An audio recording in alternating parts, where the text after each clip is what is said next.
I would just like to highlight the AV room event that was on today around the emergency crisis.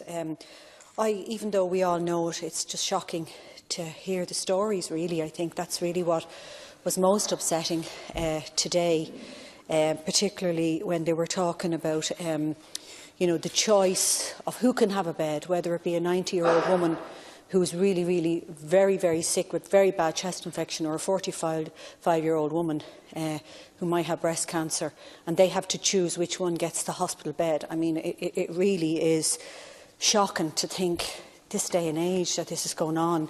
And there was many more stories like that. It's awful to think. I know myself, I've had relatives who've had to wait two days to get a hospital bed.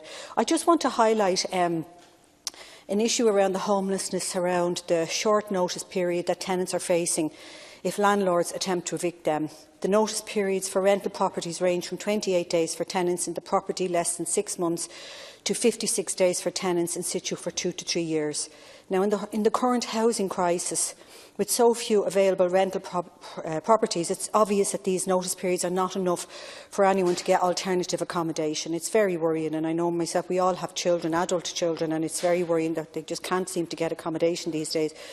So I was thinking that maybe we could get the Minister in to give us an update, Leader, if at all possible, on what's going on, just to see what's been going on, what kind of work has been done. It just kind of puts us all in the picture. But I mostly today want to express my sympathy today to Joanne Hayes and indeed the whole Hayes family for the trauma they suffered, and that's been revisited now with the reopening of the case of the killing of the Carhasaveen baby.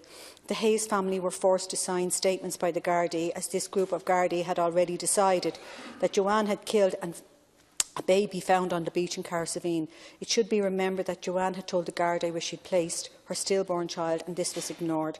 So I welcome the fact that an investigation into the death of the baby found in Carhasaveen is now being reopened because of new DNA evidence, but this investigation could have been carried out 34 years ago if the Gardaí involved had believed Joanna.